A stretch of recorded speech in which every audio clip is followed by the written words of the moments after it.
L'hygiène corporelle des anciens Romains n'est pas du goût de tout le monde. Loin de là.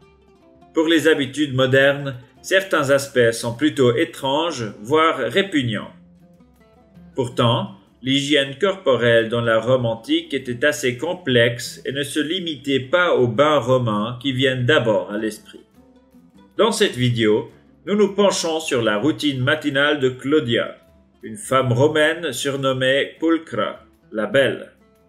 Elle était issue d'une famille respectée et vivait au 1er siècle avant Jésus-Christ. Après une bonne nuit de sommeil, Claudia quitte son lit pour se rendre à la latrina, les toilettes de sa maison. Dès qu'elle a fait ses besoins, elle prend un gobelet d'eau préparé par ses esclaves et se lave les fesses avec l'eau et ses mains. Gilbert Wepplinger, un expert des secrets des toilettes de l'Antiquité romaine, a trouvé des preuves qu'au moins une partie des Romains se nettoyaient les fesses de cette manière. C'est lui qui a remis en question le fait que les Romains utilisaient une éponge attachée à un bâton, appelée xylospongium, pour se nettoyer les fesses. Selon Wepplinger, des morceaux de tissu, des pierres ou même des pelures d'ail servaient d'alternative aux mains nues. Après son passage aux toilettes, Claudia se tourne vers l'hygiène dentaire. Elle enlève d'abord les restes de son encas de minuit avec un cure-dent, puis se brosse les dents avec une poudre dentaire à base de bicarbonate de soude et se rince finalement la bouche à l'eau claire. Au lieu de la poudre de bicarbonate de soude, elle aurait pu utiliser des cendres de dents d'âne, du lait d'ânesse ou même sa propre urine. Les anciens Romains étaient convaincus que ces choses ne nettoyaient pas seulement les dents, mais réduisaient également la mauvaise haleine.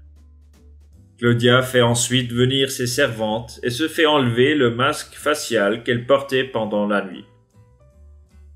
Les masques faciaux faisaient partie intégrante de la culture de la beauté des femmes romaines et étaient généralement appliqués dans le dortoir de la domina, la maîtresse. Il existait toutes sortes de recettes pour les masques faciaux dont on pensait qu'ils rajeunissaient la peau. Par exemple, Publius Ovidius Naso ou Ovide, un poète romain, recommandait des mélanges à base de plantes. Le savant Pline, quant à lui, propose des ingrédients bien plus étranges pour nos goûts modernes. Placenta, excréments, abats d'animaux et lait d'ânesse figurent sur sa liste d'ingrédients. Et puisqu'il est question de choses désagréables, l'épilation était la prochaine étape de la routine matinale de Claudia. Pour ce faire, les esclaves de Claudia auraient utilisé soit une pince à épiler, soit une crème dépilatoire. Ces crèmes contenaient généralement de la résine et différentes huiles et ne semblent pas avoir été très bien tolérées par la peau.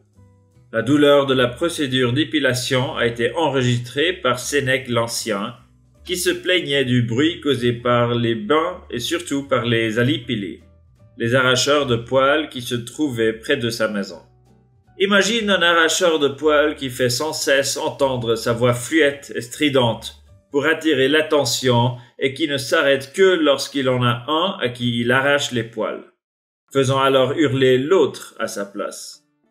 Il était courant que les femmes romaines s'épilent les aisselles et les jambes. Certaines étendaient la zone sans poils aux parties génitales et aux bras.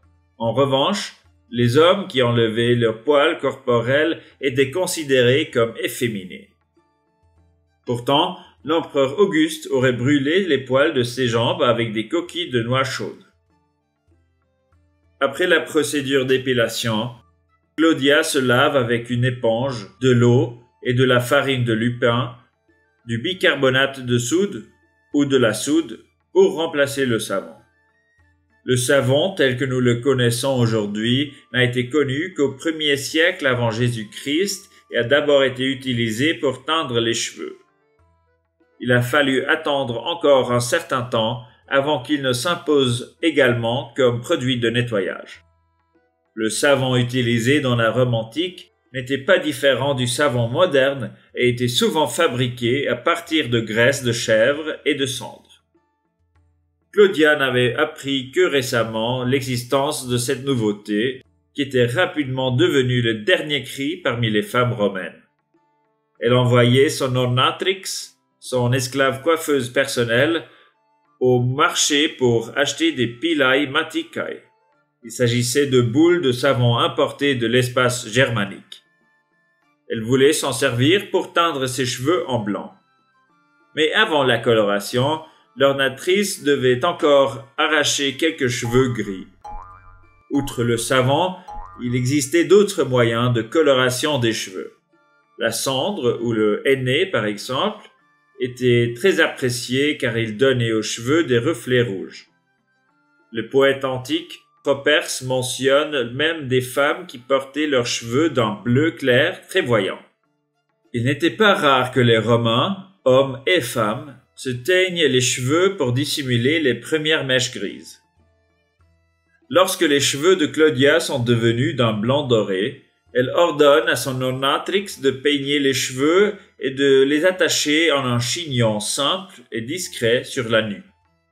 Elle est très soucieuse de présenter ses cheveux de manière propre et ordonnée et d'éviter toute extravagance, car les cheveux trop voyants étaient considérés comme une caractéristique des filles légères. D'une manière générale, à l'époque de la République, on risquait d'être perçu comme vaniteuse si l'on l'investissait trop dans son apparence. Ce n'est que lorsque les femmes de la cour impériale ont commencé à lancer des tendances que les coiffures sont devenues plus extravagantes. Pour adoucir la peau de son visage et se préparer à la suite du cultus, la routine de beauté, Claudia Pulchre se lave le visage avec du lait d'ânesse dont on pensait qu'il prévenait des rides.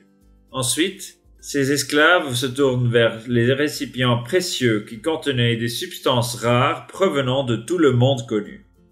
Dans la Rome antique, il était courant de se maquiller.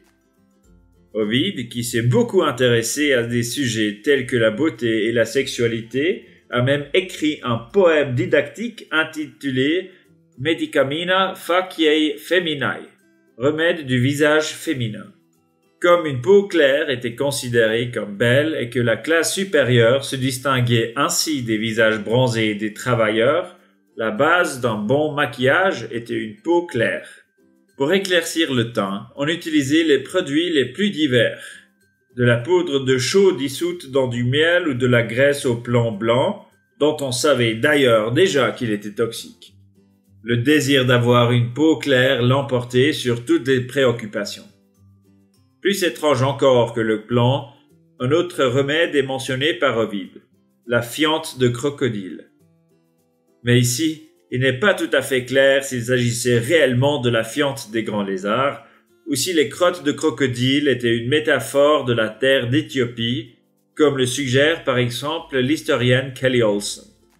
Selon elle, il pourrait tout simplement s'agir d'une pique adressée aux femmes qui veulent désespérément être belles au point de s'enduire le visage d'excréments d'animaux. Quoi qu'il en soit, les esclaves de Claudia appliqueraient ensuite un peu de blush sur cette base claire pour colorer les joues en rouge, ce qui était considéré comme un signe de santé et de beauté. Il existait également différentes possibilités de mélanger un fard à joues. Les ingrédients les plus courants étaient les tresses de lac ou les minéraux comme le rouge ou l'ocre. Une alternative moins chère était le marc de vin rouge. Pour achever l'œuvre d'art sur le visage de Claudia, les cils et les sourcils étaient tracés avec du fuligo, une substance noire faite de suie ou de noir de lampe, et un peu de couleur était appliquée sur les ombres à paupières, souvent vertes ou bleues. Bien qu'il soit très probable que quelque chose de similaire au rouge à lèvres ait également été utilisé, il n'existe pas de preuves fiables à ce sujet. En raison de sa composition, le maquillage devait être renouvelé plusieurs fois par jour. Mais il fallait toujours veiller à ne pas en mettre trop, car si un maquillage discret était considéré comme beau, le public se demandait rapidement si l'on ne cherchait vraiment qu'à plaire à son mari si les femmes en faisaient trop. Il en va de même pour les parfums et les pommades odorantes. Claudia s'en serait fait appliquer juste assez sur les cheveux et le corps pour masquer l'odeur du maquillage, qui n'était pas toujours agréable, avant que ses esclaves ne lui mettent des bijoux adaptés. Pour terminer sa routine matinale, Claudia, la belle, jette un regard critique dans le miroir. Après s'être assurée que tout était parfait, elle rejoigne son mari pour saluer avec lui ses clients.